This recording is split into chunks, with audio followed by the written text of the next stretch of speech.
தெய்வம் நீ என்று உணர் யூடியூப் சேனல் உங்களை அன்புடன் வரவேற்கிறது.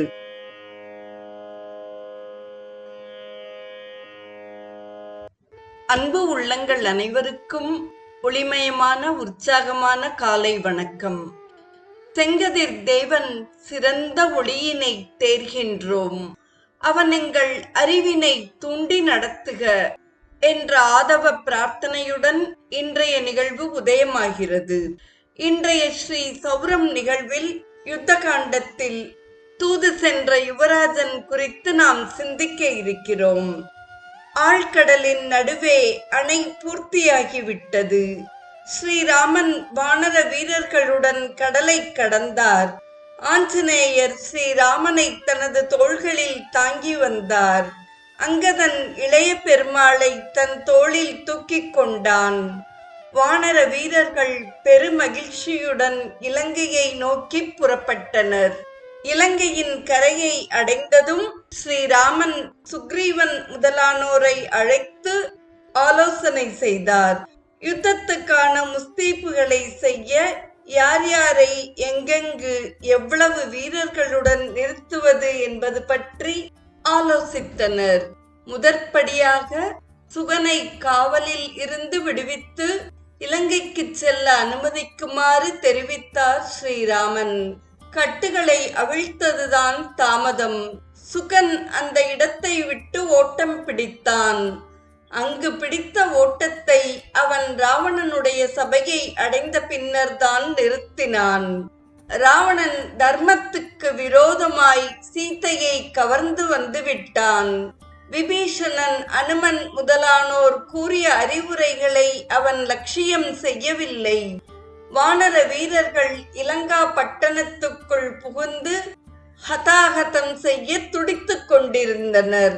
ராவணன் அழிவு என்னும் சரிவில் இறங்கிவிட்டதால் இனியவன் மேலே வருவதற்கு வழி இல்லை என விபீஷணனும் தெரிவித்து விட்டான். இருப்பினும் ராமன் கடைசியாக ராவணனுக்கு ஒரு சந்தர்ப்பத்தை அளிக்க விரும்பினார். நிலைமை முற்றி வெடித்துவிட்ட அந்த நேரத்திலும் சீதையை கொண்டு வந்து விட்டுவிட்டால் அவனை மன்னிப்பதாக தெரிவித்தார். அந்த செய்தியை ராவணனுக்கு அறிவிக்க அங்கதனை தூதாக அனுப்ப முடிவு செய்தார். அங்கதன் ஸ்ரீராமருடைய பாதங்களை தொட்டு கண்களில் ஒற்றிக்கொண்டு சுக்ரீவனை பணிந்து ஆசி பெற்று புறப்பட்டான். ராவணனுடைய சபையில் அங்கதன் நுழைந்த போது சுகன் வந்து தெரிவித்த செய்திகளை குறித்து ஆலோசனை நடந்து கொண்டிருந்தது. வானர வீரர்களுடன் அவன் அணையை கடந்து வந்ததால் அவர்கள் எத்துணை பேர் அவர்களுடைய கோப ஆவேச பேச்சுக்களையும் நன்கு தெரிந்து கொண்டிருந்தான். அந்த செய்திகளை ராவணனிடம் கூறி அவர்கள் வானரங்களாக இருந்த போதிலும் அரக்க வீரர்களால் சமாளிக்க முடியுமா என்ற சந்தேகத்தை எழுப்பியிருந்தான். ஸ்ரீராமனிடமிருந்து செய்தி கொண்டு வந்திருப்பதாக கூறி காவலர்கள் அங்கதனை அழைத்து சென்று ராவணன் முன்னிலையில் நிறுத்தினர். இன்னொரு குரங்கா என்ற அலட்சியத்தோடு கேட்ட லங்கேசன் அங்கதனை வெறுப்புடன் நோக்கினான். ராவணா, என்னை நினைவிருக்கிறதா என்று கேட்டான் அங்கதன். எத்தனையோ குரங்குகளை பார்க்கிறேன், அவற்றையெல்லாம் யார் யார் என்று நினைவு வைத்துக் கொள்வதுதான் என் வேலையா? அடே குரங்கே, என்ன உறவு கொண்டாடுகிறாயா? எதற்கு இங்கு வந்தாய் என்று சீறி விழுந்தான் ராவணன். ராவணா, என்னை தெரியாவிட்டால் போகட்டும். நான் வந்த விஷயத்தை கேள். கிஷ்கிந்தை மன்னன் சுக்ரீவனுடைய சகோதரன் வாலியின் மைந்தன் அங்கதனான என் மூலம் தசரத குமாரர் ஸ்ரீராமன் உனக்கு செய்தி அனுப்பியுள்ளார். உன்னுடைய பிடிவாத குணத்தால் ஸ்ரீராமன் படைகளுடன் சமுத்திர தீரத்தில் வந்து முகாமமைத்து தங்கியுள்ளார். இப்போதும் காலம் தாழ்ந்து விடவில்லை. யுத்தத்தால் ஏற்படும் அழிவை தடுத்து நிறுத்திவிடலாம் என்று அபிப்பிராயப்படுகிறார்.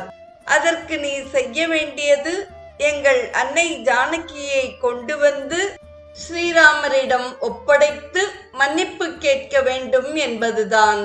உன் அபிப்பிராயத்தை தெரிந்து வருமாறு என்னை அனுப்பியுள்ளார் என்று அங்கதன் கூறியதும் ராவணனுக்கு ஆத்திரம் குமுறி வந்தது. இருப்பினும் ஆத்திரத்தை சிரமப்பட்டு அடக்கிக் கொண்டு அங்கதனை பார்த்து, ஆகா, என் அருமை நண்பர் வாலியின் புத்திரன் அங்கதனானி, உன்னை பார்ப்பதில் நான் பெரிதும் மகிழ்ச்சி அடைகிறேன்.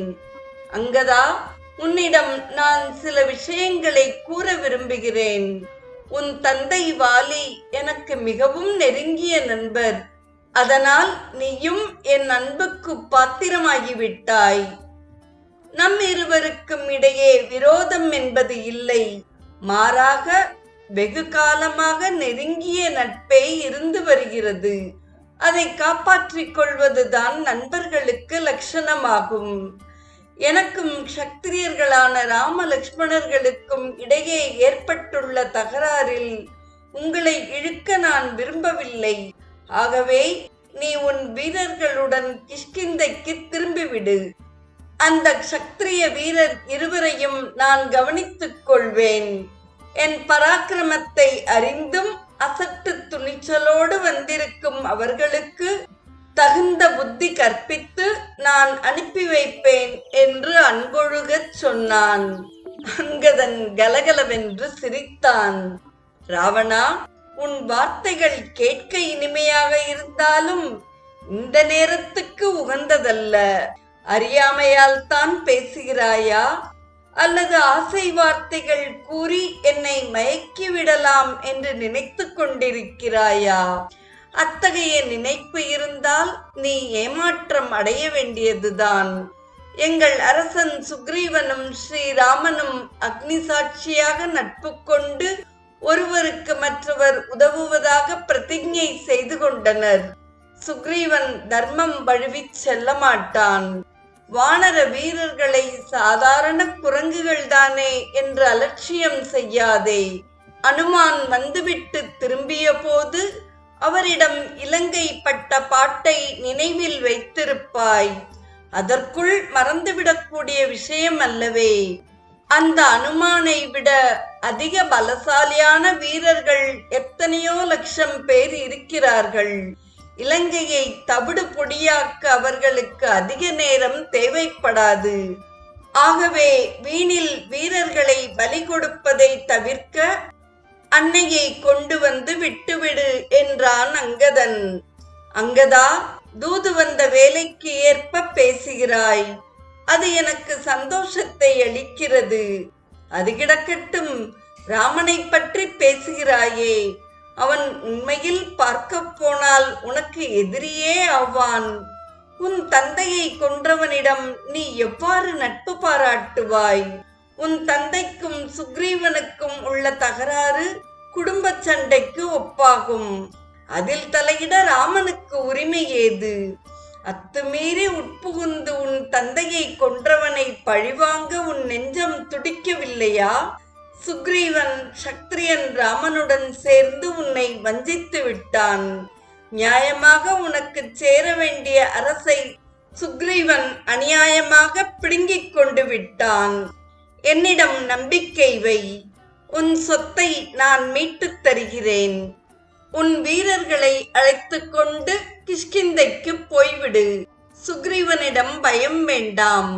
உனக்கு உதவுவதற்கு நான் முன்வந்திருப்பதாக தெரிந்தால் அவன் பயந்து பின்வாங்கி விடுவான் என்று ராவணன் தொடர்ந்து கூற, அவனது ஆசை வார்த்தைகள் அங்கதனிடம் எவ்வித மாறுதலையும் தோற்றுவிக்கவில்லை. ஏளனமாக சிரித்தபடி, ராவணா, நான் உன்னிடம் வழக்கு ஏதும் கொண்டு வரவில்லையே. என் சிற்றப்பன் என்னை வஞ்சித்து விட்டான் என்று புகார் கொண்டு வந்திருந்தால் உன் உதவி தேவை. நான் வந்திருப்பது புருஷோத்தமன் ஸ்ரீராமனுடைய காரியமாக அன்றோ? அதை மறந்து விட்டாயா? நான் திரும்பிச் செல்ல வேண்டும். உன் பதில் என்ன என்று கேட்டான். ஆசை வார்த்தைகளால் அங்கதனை மயக்க முடியாது போனதைக் கண்ட ராவணன் சினம் கொண்டான். டே, என்னிடம் என்ன வார்த்தையாடுகிறாய்? இதுவரை என் நண்பருடைய மகன் என்ற முறையில் உன்னிடம் நட்பு பாராட்டினேன். என் எதிரியைச் சேர்ந்தவன் என்பது வெளிப்படையாக தெரிந்த பின் உன்னை தக்கவாறு நடத்துவதே சிறந்தது. அடே குரங்கே, என் பராக்கிரமத்தை அறியாது பேசுகிறாயா என்று சீறினான்.